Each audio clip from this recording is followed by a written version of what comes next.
Hello. Um, Good. Today we are moving to the second part of section 11.4.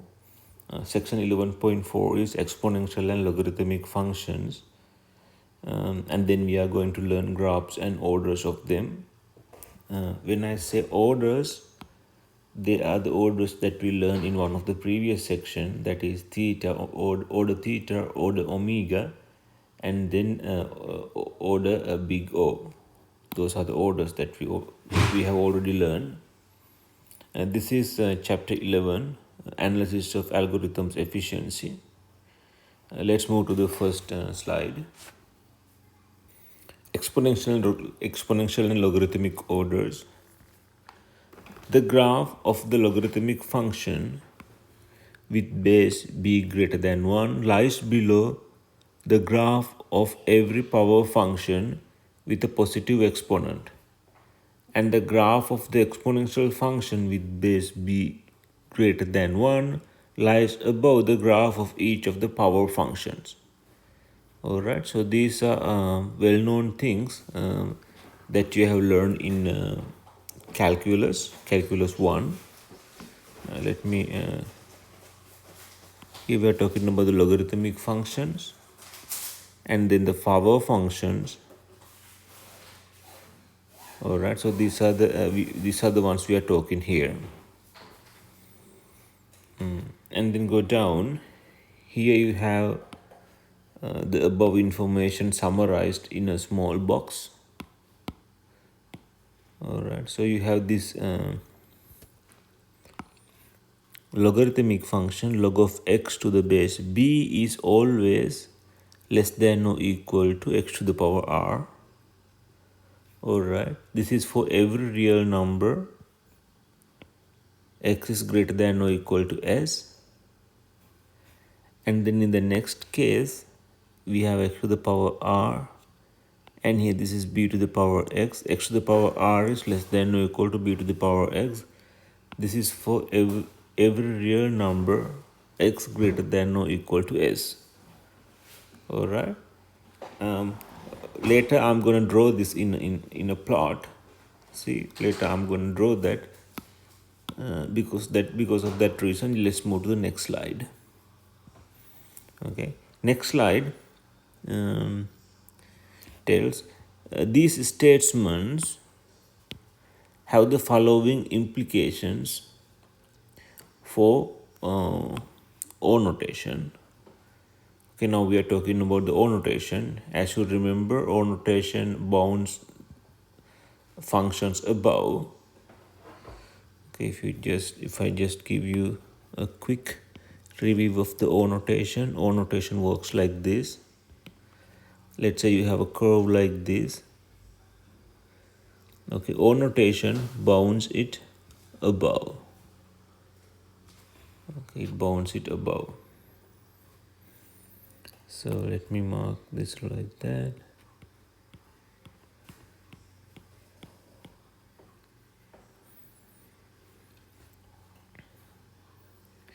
And then let me say like this is, let's say this function is f. This is n, this is f. Let's say this is f of n.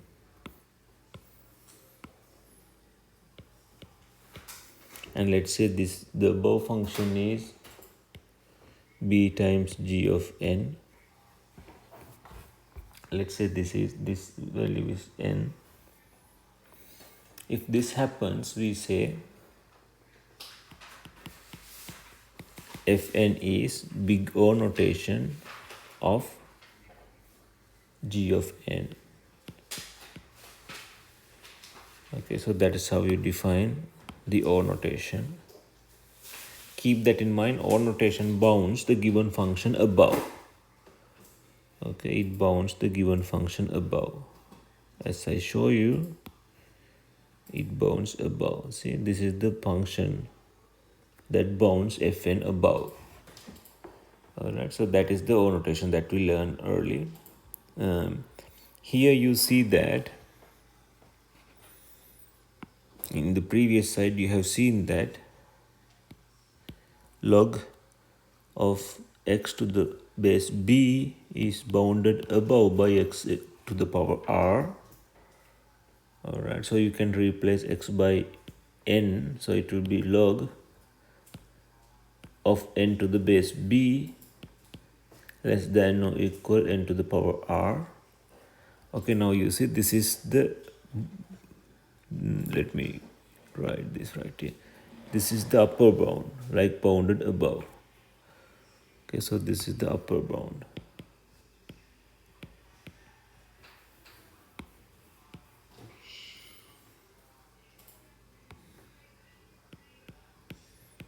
This is the upper bound for log of n to the base b. So that's why this O notation comes. This implies log of n to the base b is big omega n to the power r. Okay, which is right here. Alright, you understand that. And in the next case,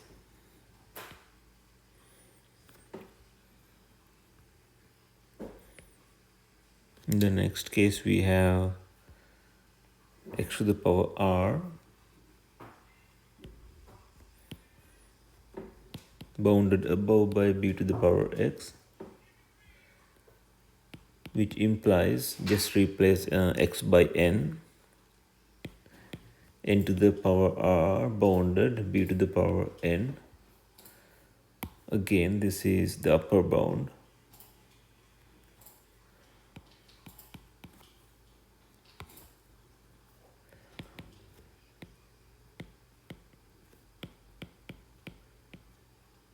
Upper bound for n to the power r. And then this implies n to the power r is O notation b to the power n. Okay, which is right here. Alright, you understand these two conditions now. Now go down. Another important function in the analysis of algorithm is the function f defined by the below formula. Okay, so you might be familiar with this one too. Sometimes algorithm efficiency is given by a function like this. Alright, it is frequent sometimes. You might have seen this frequently in algorithm efficiencies. Alright, so go down. For large values of x, the graph of this function fits between graph of the identity function and the graph of the squaring function most precisely. Alright, that is right here. The previous function, which is x times log of x to the base b, can be bounded above and bounded below like this. It can be bounded below by x, it can be bounded above by x square. Okay, let me read this. For every real number b with b greater than 1, there is a positive real number s such that for every real number x greater than or equal to s, you have this condition. That condition. Alright, so that is bounded above and bounded below. This you might also be familiar with this because you are learning these kind of inequalities in calculus. The O notation version of these facts are as follows. You know how the O notation works. For O notation, you need bounded above. Okay, let me write it down. This is what you have. X less than or equal to x log that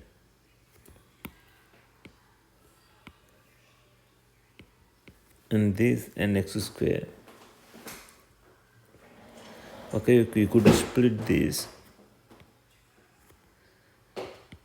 into two inequalities, x log p of x, and then this to a different inequality.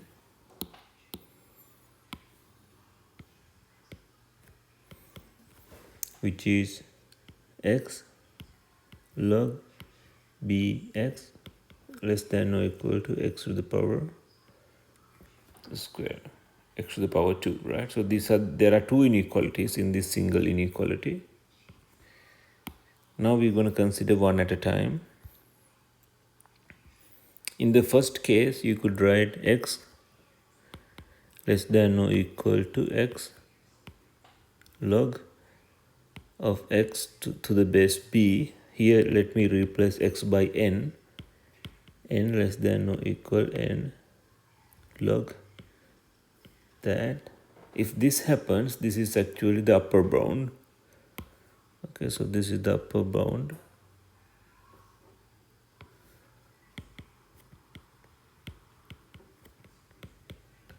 Since that is the upper bound, you could write n is big O n log of n to the base b.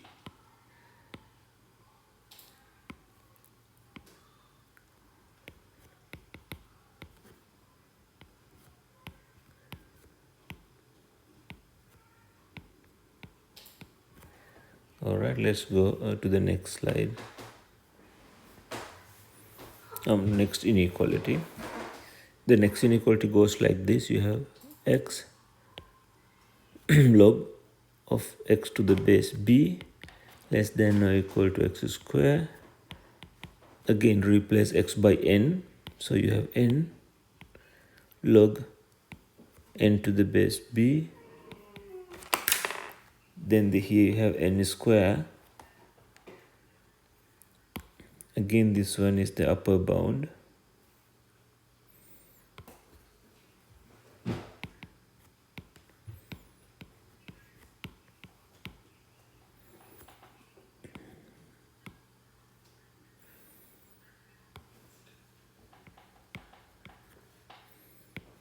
This is upper bound of n log n of b. This is upper bound of n.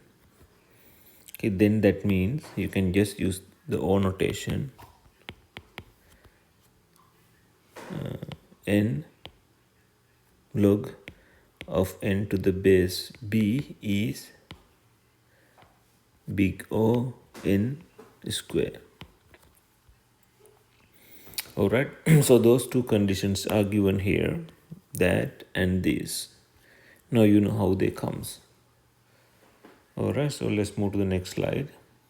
Now you have all the exponential and logarithmic functions on the same graph. Figure 11.4.4 illustrates the relationship among some power functions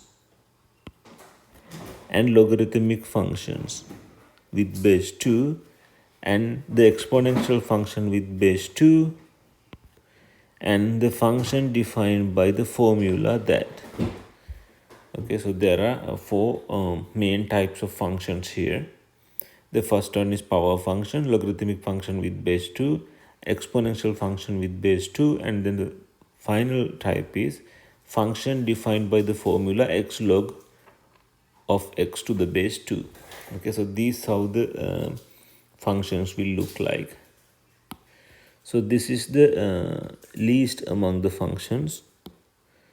So this function is at the bottom, and then this is the next function, which is y equals x, and then this is above these two, and this is above these three, and that is above all these four.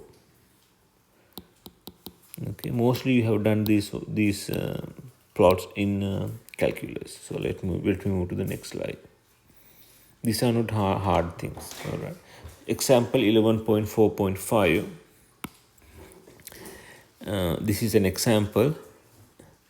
Orders that involve logarithmic functions. There are two parts. The first part is show that if a and b are any real numbers with b greater than 1 and c greater than 1, then log of n to the base b and log of n to the base c have the same order. All right, that's the first part. Let's learn the first part first. All right. So in logarithms, there's an identity that I wrote right here. We have learned this one in this class too. You have learned this in calculus too. Okay, so the first time you learn this one is in calculus 1. Okay, even in this class, even in this discrete math class, I introduced you this rule. Okay, you have this rule right here, and then you could write this rule here, which is the same rule, but the only difference is you replace this n by x, this x by n. Okay, replace then by that by x, n, so you have that. All right, then what I do, I just keep this one as the denominator, and I just push this one over there right here. Okay, this is kind of an arrangement. I make a small arrangement here. All right, then there's one thing here. There's one thing here. You know, this part is always positive. This part is always positive. Let me draw that first, then I will explain that. You have to understand this b greater than 1, c greater than 1. Let me draw this function. If I draw that function, it will look like this.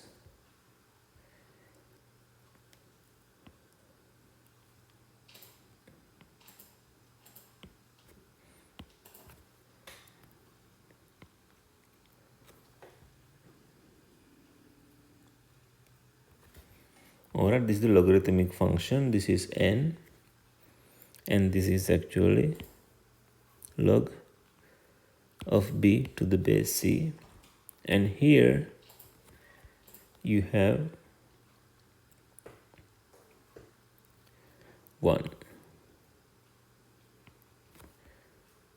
In this case, it is no. I made a small mistake here. This should be b, not n. You see, this is b actually. So whatever the variable here, the same variable should be there. It should be b. All right. So let me take that out. All right. So this is the curve that we discussed. This says b is greater than 1. That means this side where b is greater than 1.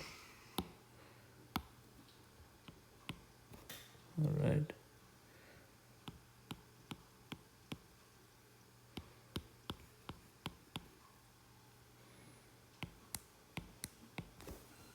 And then it says c is greater than 1. That should always happen. C should be greater than 1. So this function is positive. Okay, when b is greater than 1.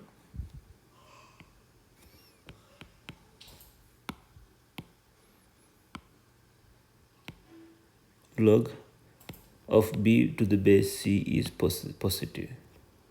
And that implies 1 over log of b to the base c is positive. Okay, which is given right here. Okay, now it's clear to you why it is positive. Now you understand that this part, give me a second. This part is positive. All right, now let's go down. Now what I do here is I have this equation. Thereafter I take the theta of both sides. right, so I take theta both sides, theta here, theta there, and then I'm going to use a theorem to support my later arguments. The theorem that I used is theorem 11.2.8 part C. All right, that this theorem says if f of n is theta of g of n, then c f is also theta of g of n. All right, so you can just multiply any function with a constant, but the theta notation doesn't change. You know this is positive and it's a constant. It's positive and it's a constant. All right, so that's why I need this theorem, because it goes with a theorem. It goes with this constant. All right, so let's move to the next part. And also, you know this function. Let's say a function is given, and that function is theta of the same function. Okay, the function is theta of the same function. Any given function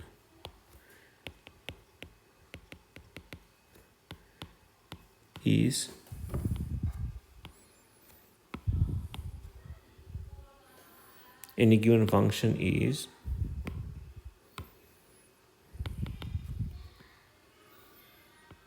theta of the same function.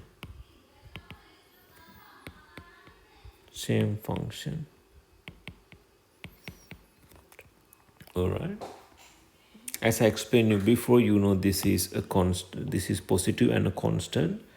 Because of that reason, you can just write this part of equation number 1 as that. All right, you can just take this constant you can just ignore this constant and then just write log of n to the base c, and then we use equation number 1 and 2. By using equation 1 and 2, we could say this side equals that side. All right, that's given right here.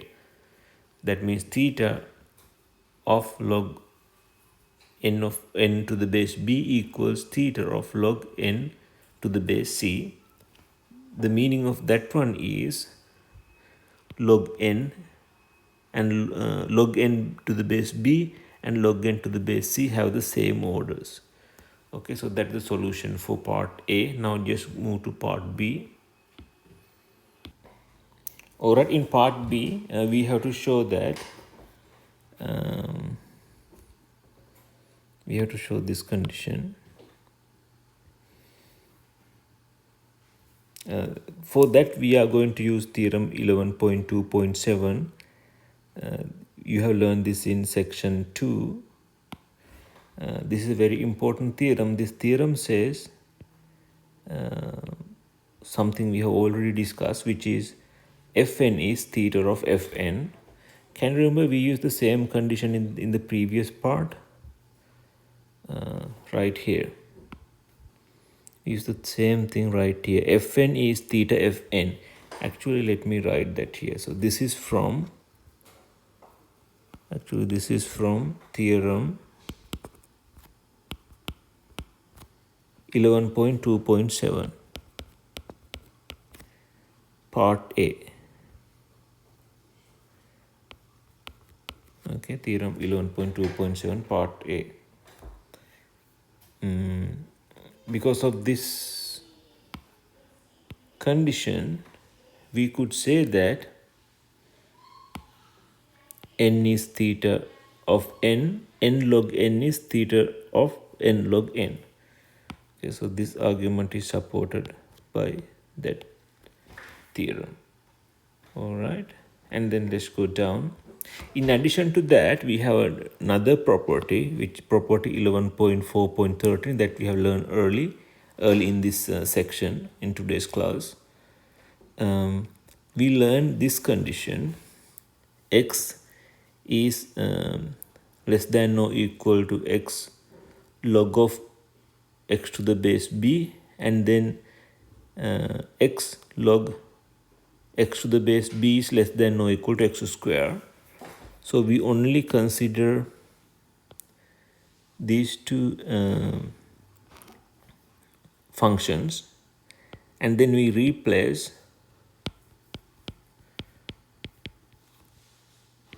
x by n.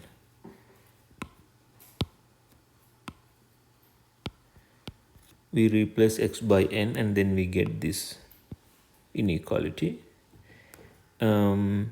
You know what the reason that we get this inequality is? This problem works with n and n log n to the base 2. See, we have that there, we have this there. Okay, so same two functions here. That's why we need this condition. Okay, I will explain why we need that condition. Actually, this condition goes along with that theorem to give you the final answer. Okay, so you understand why we use this condition. Then let me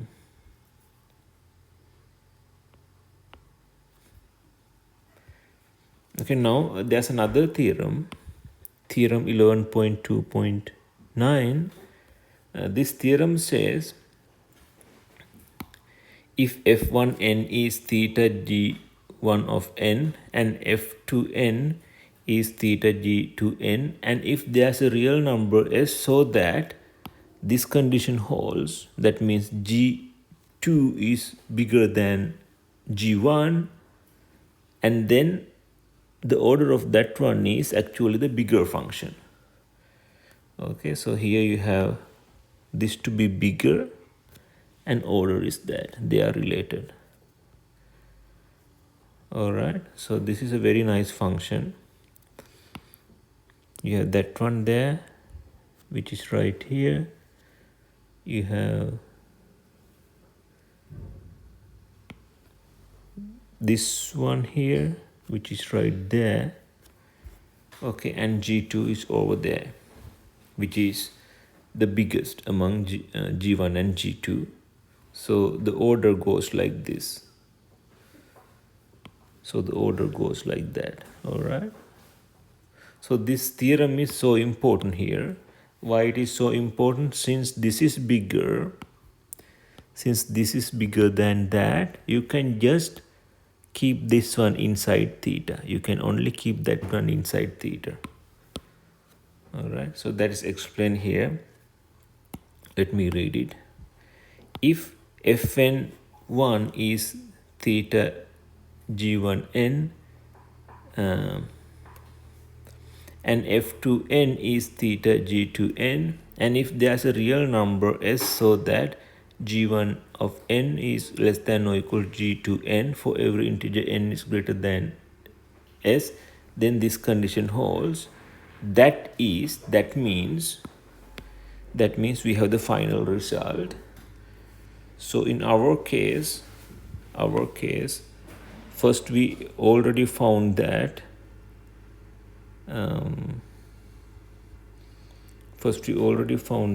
n is theta of n, which is 1, and then n log n to the base 2 is theta of n log n to the base 2. This is number 2. All right, and then we also know n is less than or equal to n log n to the base 2. This is 3 by 1, 2, and 3.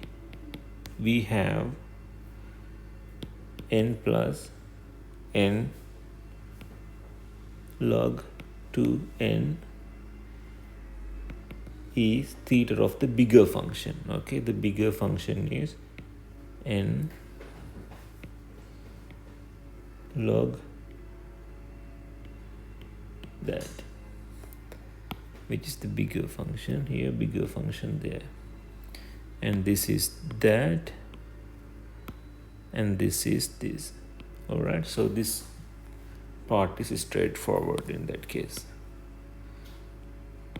So that is the proof of that. And then let's go to the next example, example 11.4.6. all right, in this example you have to show that factorial n is O of n to the power n.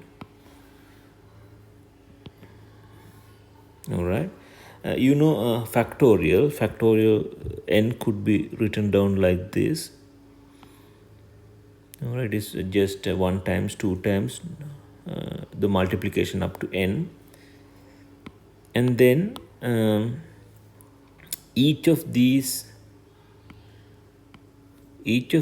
can be just replaced by n.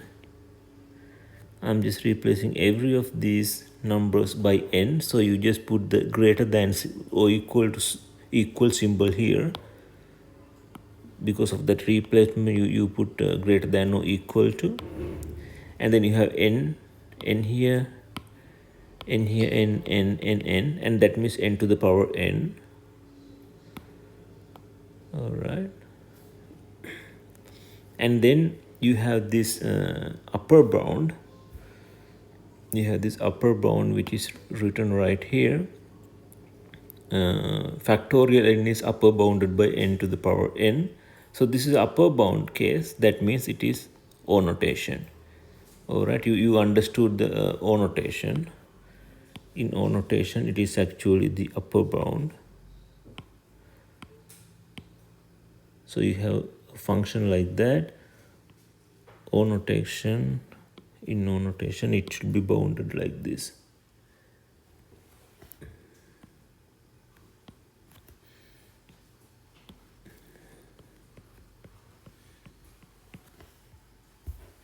Let's say this is f of n, that is, and then there is b of gn.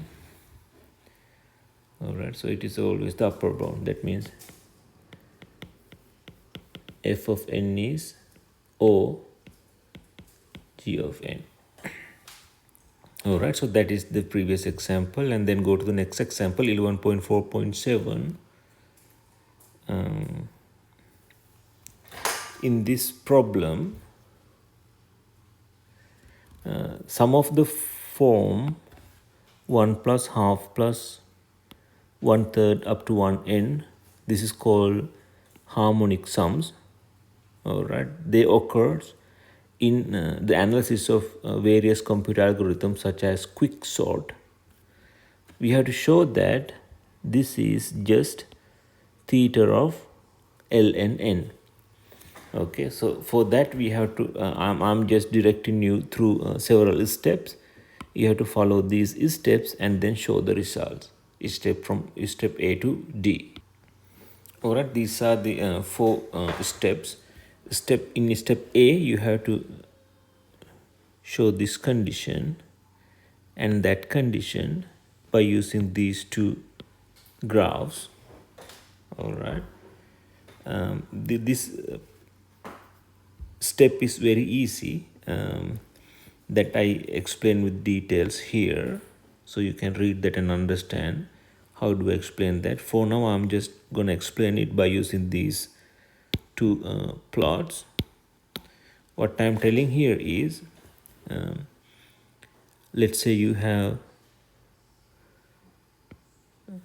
this curve which is ln n. So that is the shape of ln n. You know that.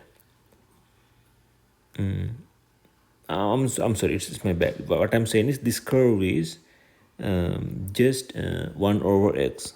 This curve is just 1 over x. Okay, let me draw 1 over x. 1 over x will look like this. That you have learned in your calculus classes. All right, it is 1 over n, or maybe 1 over x, that doesn't matter. So you have that function right here. Let me replace as x. And then what we do, we just make these rectangles. We make this rectangle which is standing above the interval 1 to 2, and then we make that rectangle which is standing in the interval 2 to 3, and then this rectangle which is standing on the interval 3 to 4, and so on.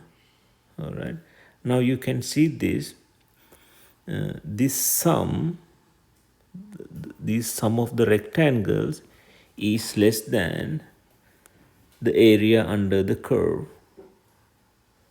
Okay, so the area under the curve is that, which is greater than the area represented by these rectangles. All right.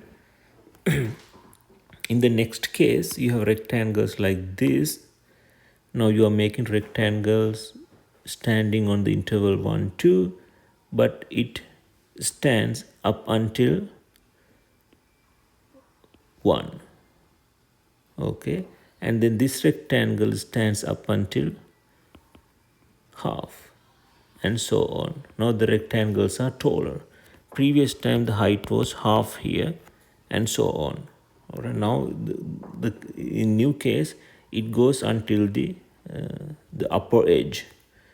Okay, now this is the corresponding area under the rectangle, and this is the corresponding area under the curve. So in this case, rectangles gives more area than the curve. Okay, so let me delete that part because we are only considering the case where x greater than 1. Okay, the case where x greater than 1.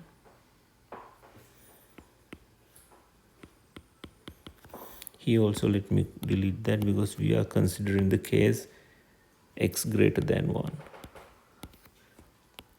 You understand how they behave, which is explained right here. Let me read this now. Figure 11.4.6 shows rectangles whose bases are the intervals between each pair of integers from 1 to n, and whose heights are the height of the graph of y equals 1 over x above the right hand endpoints of the interval. All right. Figure 11.4.6 shows rectangles with same base but whose heights are the heights of the graph above the left hand endpoint of the interval, right? You can understand that. Only the height is different of the rectangles, bases are same. Now, the area of each rectangle is base times the height, you know that. Okay, the rectangles have base 1 always. The area of the rectangle equal to its height. You can understand that. If you have a rectangle like this, the height of this rectangle is, the area of this rectangle is height times the base. Okay, this is base, that is area equals h times b. Here b is always 1, so the area equals the height. Alright, now I'm just computing the height. Now I'm computing the area. Area of the rectangle from 1 to 2 is half. Area of the rectangle 2 to 3 is 1/3. Area of the rectangle from n minus 1 to n is 1 over n. Okay, now we summing up all the rectangles, which is that, which gives you the area, the red colored area. And thereafter, the same area can be given by the integration, as you remember. All right. All right. So same area can be given by the integration of the curve. Okay. This green area equals integration of the function 1 over x. All right, which is ln x. That is calc 1. Area. This green color area is actually the integration of the function 1 over x, which is ln x. So that's why we have ln n here. We replace x by n. Okay, we replace x by n. Now let's me to put these interval limits. Here it goes from 1 to n, and here you put 1 to n. This is ln n minus ln 1. You know ln 1 is 0. This equals ln n. That's because this is 0. So it is simply what you have right here. Okay, now you can understand this sum is bounded above by that. All right, and then you have to use a similar analysis for the right hand side picture. To the right hand side picture, let me mark it. Let me mark this in that color and this in this color, and then let me mark them here.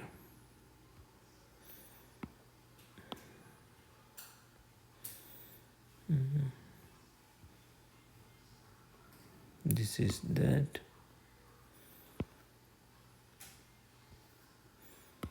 and this is this. All right, the colors match each other.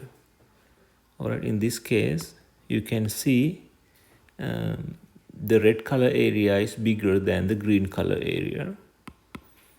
So we have the same argument right here. All right, so this is bigger, which is green.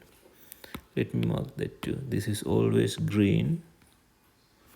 This is always, I'm sorry, other way around.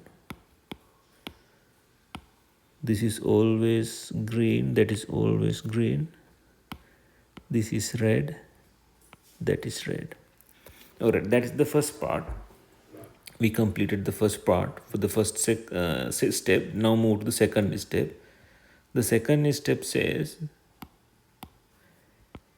show that if n is an integer that is at least 3, then ln n is greater than or equal to 1. All right, so if n is an integer, then when n is greater than 3, ln n is greater than 1. Okay, that's what you have to show next. It is easy since we have these steps. All right, let's work on part B. I will explain why do you need part B later. In part B, what we have to show is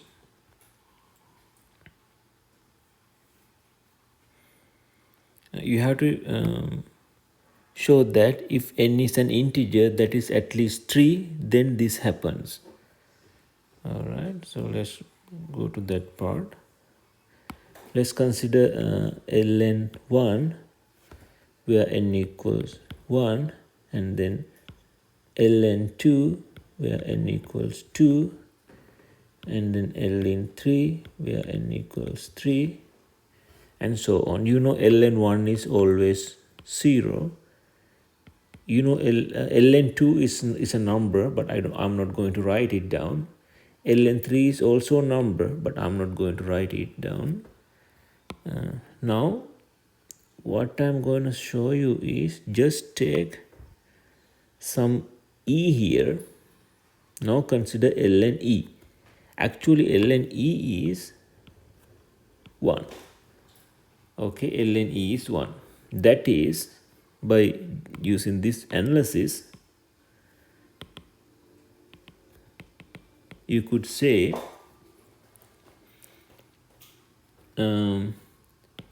if n is greater than or equal to 3, ln n is greater than 1.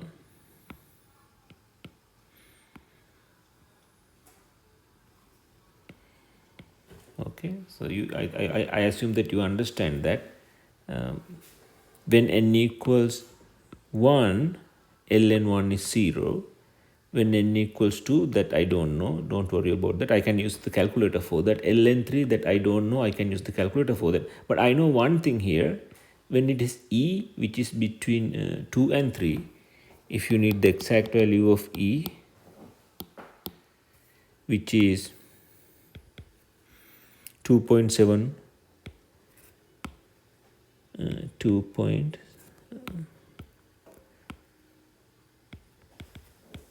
2.718, which is e, then that gives you ln e equals 1. So in order to have ln e greater than 1, so you should need n greater than or equal to 3, all right, which is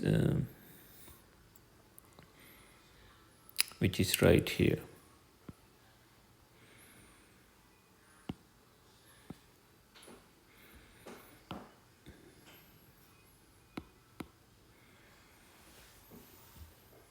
All right, now I explain why do you need part B. As you remember,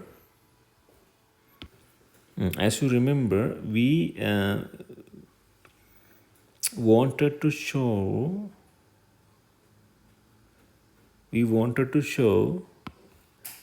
this series is theta ln n. That's what we wanted to show. But in these two inequalities, can you remember we got this series and just extra one here, that we don't have that extra one in this series, but for one series we got extra one, so we have to just replace this one with some ln, with a function of ln. We replace this one with function of ln. That's why we just made that extra step. We made that extra step to get that condition. Okay, now we have already shown that ln n greater than 1 when n is greater than 3. So let me keep this one for now and then come back to that later. Let's move to part C. Part C says you have to make this inequality. So this is the series that you have to consider. This is the series, and then you have to bound it below and bound it above by ln. All right, so you have a constant here. That's how the theta notation works. As you remember, you can just have a constant. Okay, so here ln n and there ln n, so this is the corresponding series you have. All right, so go forward. Now we have to make that inequality. By part A, you have this condition. We have already obtained that. Let me go back quickly and show you that. See, we have that condition right here. We already made that.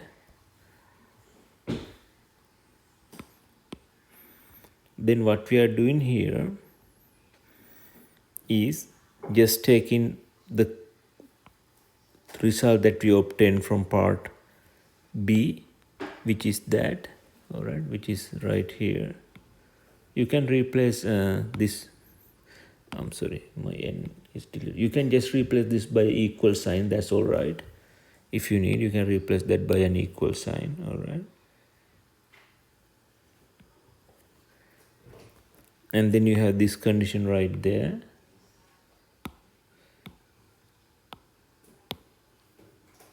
Okay, now what I'm going to do is, I'm just going to do something special here. So let me mark it by green. So I have half plus 1/3 plus 1 over n. This is ln n. And then I'm going to add 1 to both sides. I write 1 half plus half 1/3 1 over n. and then this is ln n plus 1. For 1 I could write like this. I could write this as ln n plus ln n, right? This is by part B. Now you understand the meaning of part B. Part B can be used to replace that one by that. Okay, because we have already shown that right here. All right. And then we write this to be 1 plus half plus 1/3 dot dot dot 1 over n. This is 2 times ln n. You have write this is for n is greater than or equal to 3. This happens, this condition happens when n is greater than or equal to 3. Alright, don't forget to write it down.